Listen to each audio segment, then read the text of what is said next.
In February of 1945, an epic confrontation took place on an 8-mile strip of land in the middle of the Pacific Ocean called Iwo Jima. The only value of the island was its strategic airstrip located just 625 miles southeast of Tokyo. If taken, the outpost would be close enough to Japan for fighter escorts to accompany and protect Allied bombers on their missions. The date of this camera slate is just 5 days before these men would again have to battle the Japanese. Any diversion helped take their minds off the difficult task ahead.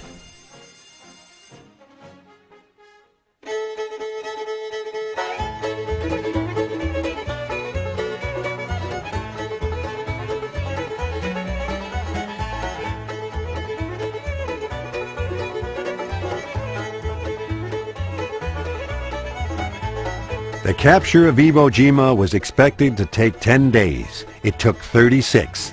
It was the bloodiest assault in the history of the U.S. Marines.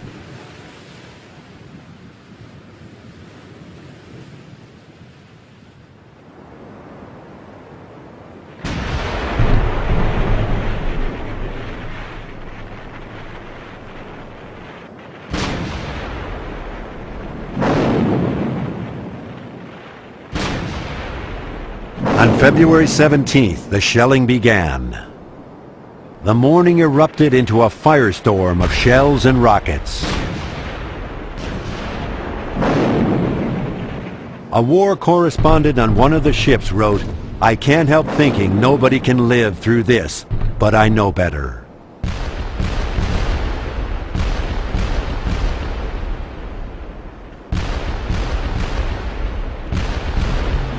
The shelling stopped as 120 carrier planes set off to strafe the island with napalm and gunfire.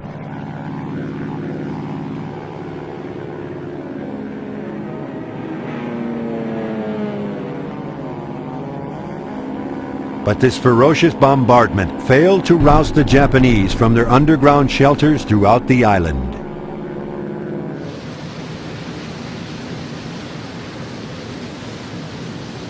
On the morning of February 19th, 60,000 Marines boarded their landing craft for a 2-mile trip into the unknown. These men were mostly veterans of other Pacific struggles, and the only thing they knew for sure was that they would confront a very dangerous and very devious enemy.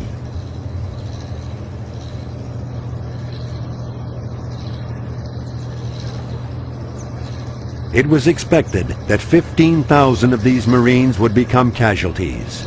As it turned out, that figure was conservative. On the ride in, some soldiers tried to master Japanese phrases. But small talk would be little help against an enemy willing to sacrifice his life for the Emperor.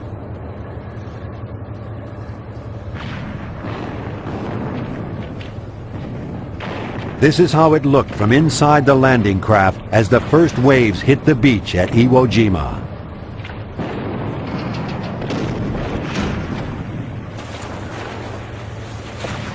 The Marines' first great obstacle was the volcanic sand, so loose that American tanks could barely get a grip on the stuff to move inland. One exasperated private trying to dig a foxhole said, "It's like digging a hole in a barrel of wheat."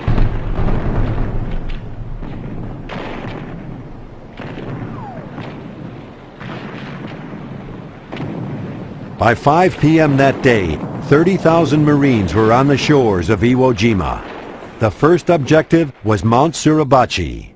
Inside the extinct volcano lurked 1,200 Japanese soldiers in a honeycomb of caves and bunkers waiting to mow down the approaching Marines.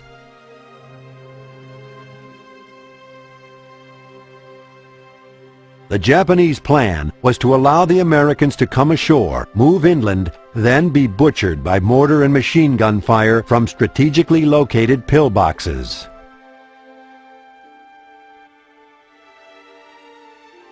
While the Marines were able to initially get off the beaches, many found themselves back there after being wounded inland.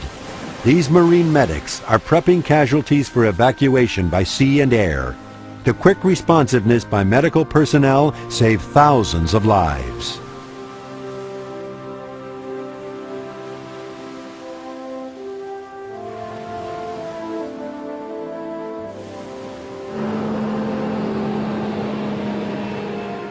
The medics put their own lives in danger to help their wounded comrades. It was a rough ride out to the hospital ships, but once there, the odds of the soldiers surviving increased dramatically.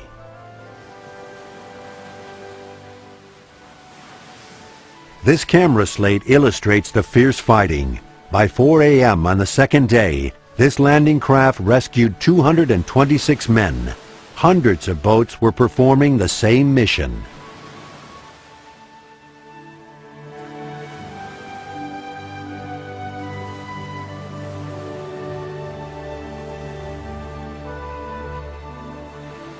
For these men, the war is over.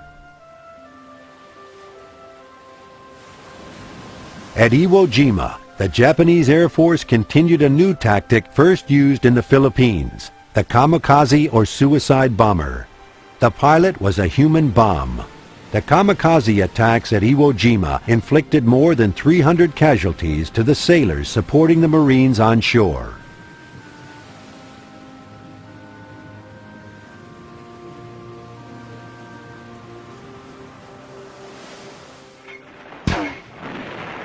The Marines tried to flush out the Japanese with their mortars and artillery.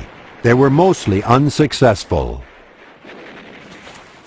The only way to attack the entrenched Japanese positions was from up close. As the Marines cautiously climbed the flanks of Suribachi, they could actually hear the Japanese talking inside the volcano. For the next 4 days, those Japanese voices would be systematically silenced by flamethrowers and hand grenades. There seemed no end to the Japanese resistance, and the Leathernecks desperately needed a lift. On February 23rd, one group of tenacious Marines finally made it up the north face of Mount Suribachi. They climbed this hunk of volcanic rock in a stunning moment, perhaps the best remembered image of World War II.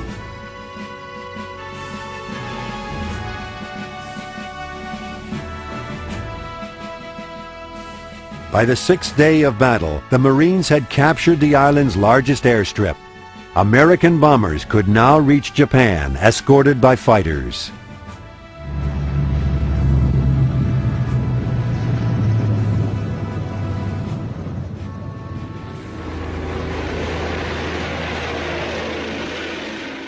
There was some hope that conquering the rest of the island would not be as difficult as the first days had been.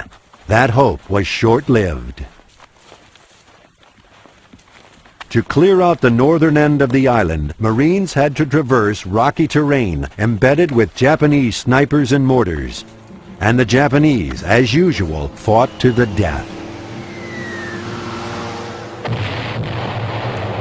In 1 hour, 94 Marines were killed trying to cross a space of 100 yards in front of one cave.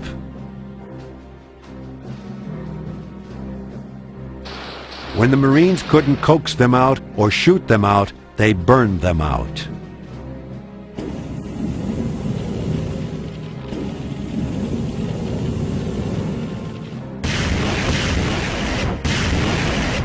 "10,000 gallons of flamethrower oil were used up during each day of battle. This is the true face of war from a camera that never lies."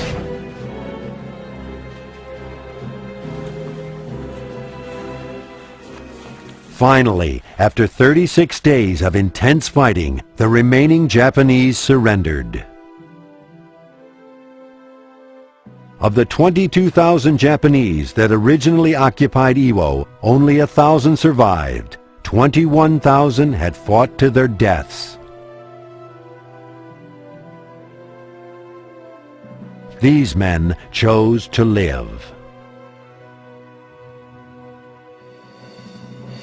The taking of the island cost more than 5,000 American lives, but the U.S. Marines had won the fiercest battle of their history.